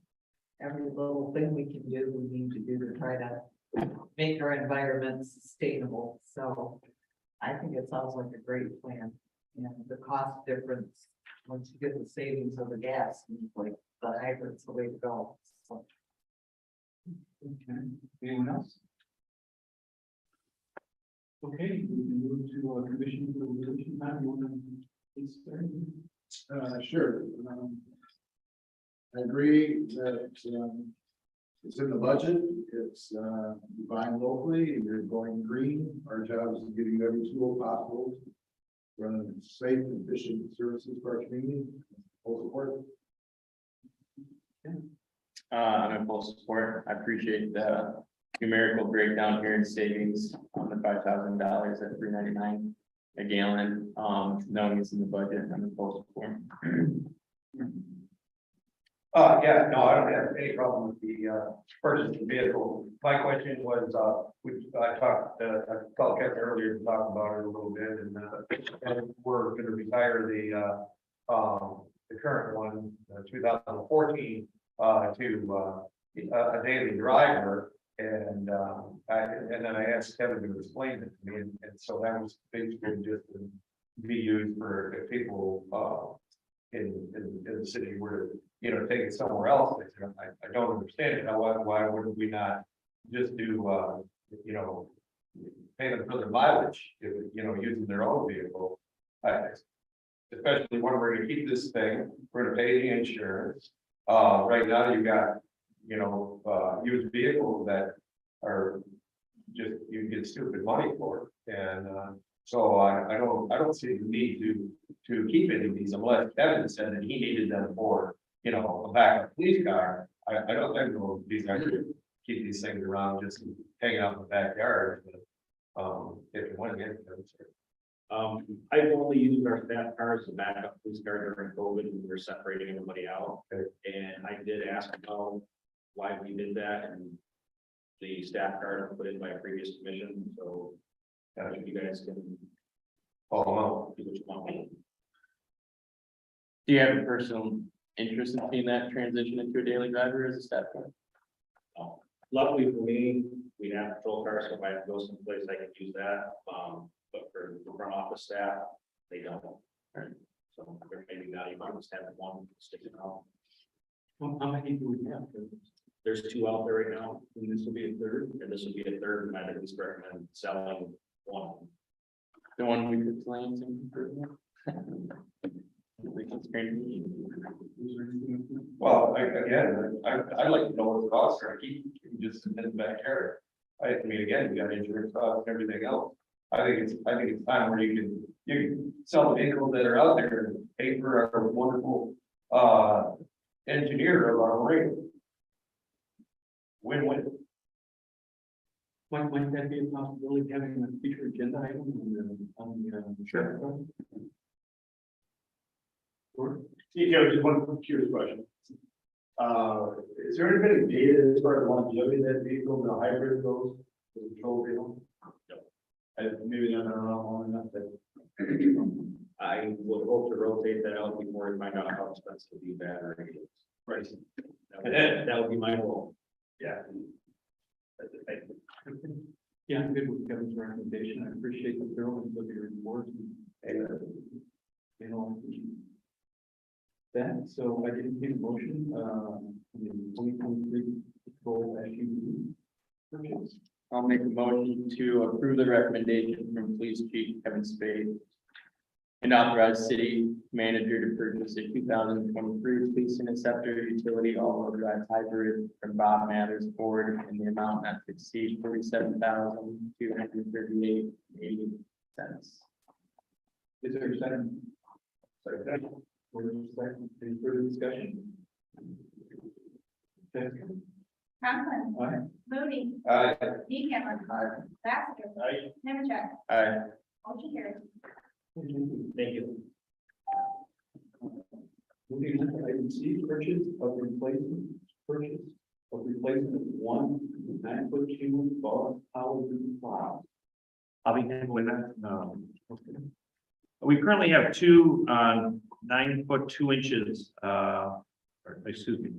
We currently have two 9 foot 2 inch, plows and Boss only V plows for our 1 ton plow trucks. All of our trucks have hardware that's interchangeable on the Boss plow, which gives us flexibility and serviceability within our fleet. The oldest of the V plows is 7 years old. And we have two very old straight 9-foot plows that we've been using as backups. One is used for backup and the other is kind of used for parts and is rusting badly. While the 3 plows are ready for winter service, there is a high probability that failure of the oldest 2 units would and most likely will fail and would need to be repaired during a major snow event. So as to ensure plow equipment reliability, DPW staff believe it is time to rotate out of service the old 2 straight plows and sell them to help offset our costs. Then keep the oldest of the V plows as our backup. So taking that, which is a first line V plow, and move it to the back and getting rid of the existing backup plows. We've gotten a price from Truck and Trailer Specialties of Boyne Falls for a new V plow, and that's $7,247.39. They traditionally give a very good pricing and service on our Boss plow equipment. They are a preferred vendor because of their commitment of service and the uptime of our motor pool plow equipment.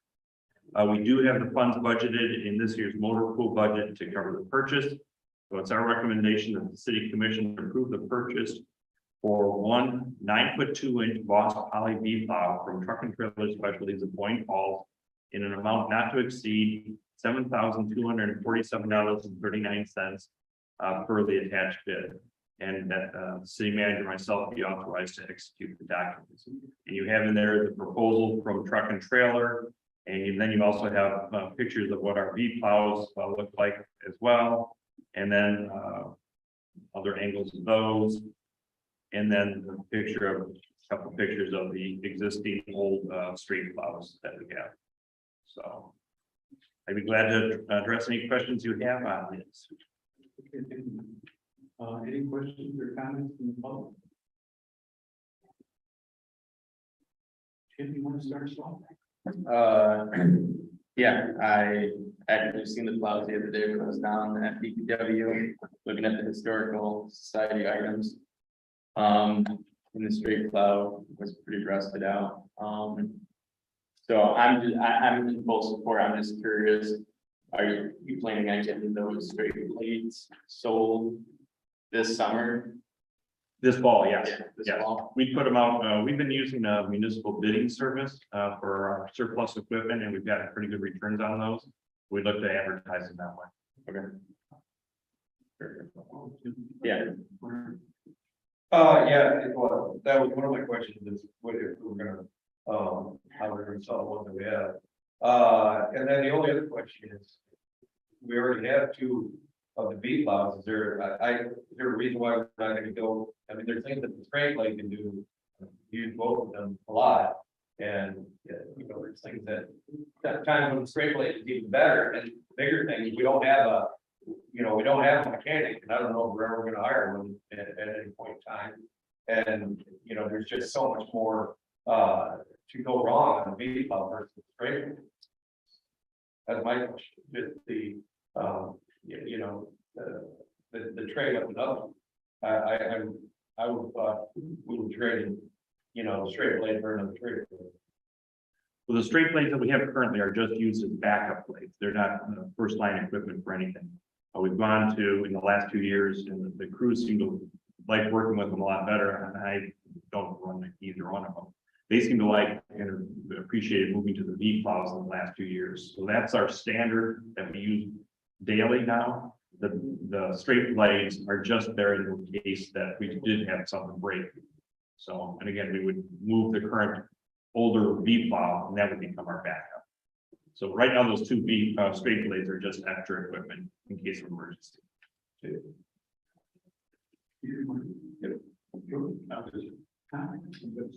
I'm good as well, so I entertain a motion for the V plow version.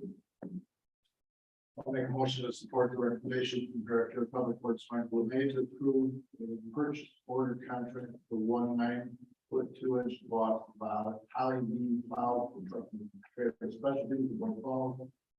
The amount not to exceed $7,247.59. Authorized the city manager to execute the necessary documents. Thank you, Tom. Is there a second? I'll second. Second, any further discussion? Moody, Aye. Cameron. Aye. Lassiter. Aye. Nemecheck. Aye. Conger. Motion carried. Okay. Kevin, are you on the post in the hall? We're just close to Okay, moving on, we have item 9B, the new business agreement with Lake Charlotte EMS Authority. Consider the recommendation from EMS Director Brenda Wilson to authorize the city manager to sign the agreement with Lake Charlotte EMS Authority as presented. All right, so good evening, I'm Brenda, I'm the EMS director. The contract that I brought forward to Mike McCain is our mutual aid contract. Over the last few months, I've been working with the other agencies in the area, and we've discovered that we have some outdated mutual aid contracts. These are very standard, they're required by the state. What they are used for is in the event that we overwhelm our resources, we pick up the phone, we call our neighbor agencies and they can come over here and cover. The biggest part of that is the mutual part. We go and cover them when they need assistance. One day last week, we had 14 calls in an 8-hour period. Like came here twice, and Square came here once. So, you know, in small areas like this, we can overwhelm our resources pretty quickly, even if we had 4 full staff trucks. So, this is just like a whole harmless agreement. We have them with everybody, but Director Silva and I discovered the one that we have with them since the city of Charlotte. And for those of you who don't know, the city of Charlotte transitioned into an authority board last July, and so we're just updating our books for our state inspections. If you have any questions about this. Any questions from the, one, two, three? I have questions for them. So let's go down, Mark.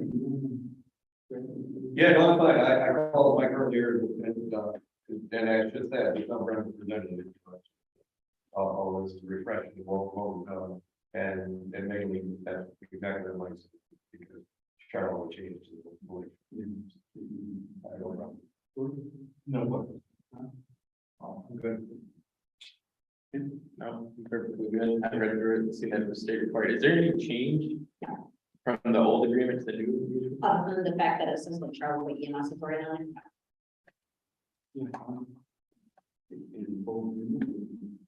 What was going on with all those calls in that one particular day? Was it just? No, but I was very proud of our staff. When we had one truck on service, we had 3, we were staff off 3, we were taking the majority of the calls. You know, I always tell my staff, you know, be nice to those and other agencies because you never know tomorrow which shovel you're gonna need. By all means, we needed their shovel, so we did very well. So is it working on your first month or so? Very good. My hair's all still dry, so. Yeah. Okay, I don't know if you need a motion to approve the recommendation. I'll make a motion to approve the recommendation made by EMS Director Brenda Wilson and to authorize the city manager to sign the agreement with Lake Charlevoix EMS Authority as presented. Tim, is there a second? George, any further discussion? Yes, roll call please. Me, Cameron. Aye. Moody. Aye. Conklin. Aye. Minchuk. Aye. Lassiter. Aye. Motion carried. Thank you, Brandon. Moving on, we have good in the order. The only thing I have is, Labor Day weekend, I was down at the Kiwanis Car Show. And the farmers market was down, it was pretty busy down at the pavilion, and I've seen the cleaning crew, as contracted with the city. They were doing a phenomenal job, and they made a lot of harsh comments at some public meetings, so I just want to give them, kudos for the work they're doing that day. I kind of paid attention to that too. Go to the order? I'm giddy that we're finally gonna do something with this marina. Go for it, Jeremy. Yep. Just want to again, like, he's got earlier, here's my neighbor is an architect and also teaches architecture at the University. Tulane is one, and he met with Scott over, this summer about building a new house across the street from me, and he met with Scott and had 1,000 questions. And he was very, very comfortable with Scott now, and approachability, and his whole experience with it was very positive. And he's kind of guy who would be like out. So I was publicly welcome. Congratulations, Scott. I would just like to follow up on Mike's comments about what a great summer it was, and what a great Labor Day weekend, and it comes back to why this community is special and volunteers working. Danny was working all weekend with the car show, and Mike was up there at the drag races with who wrote deliveries. Doesn't help him. I think they were somewhere else in town. They were all busy somewhere. All busy somewhere. We have an incredible town. We're proud of it. Two groups that we've got, the splash pad volunteers getting that going, and the crew, Keith Friedrich and Tom Smith up there clearing the view of the corridors for avalanche. So pretty special when you see everything come together like that on the weekend. Actually, one of the weekend all summer.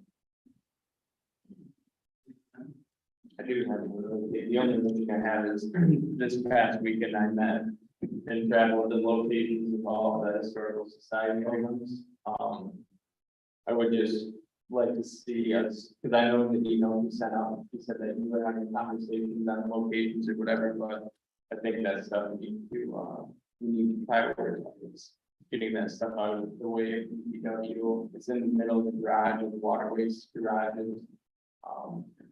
In service for the employees and the community, so.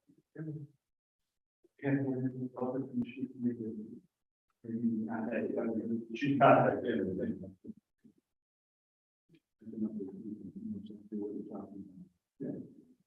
Okay, I'm good, so I need to motion to adjourn. I'll make a motion to adjourn. Second. Second, I'm sorry. Martin, all those in favor say aye. Aye. Thank you, everyone.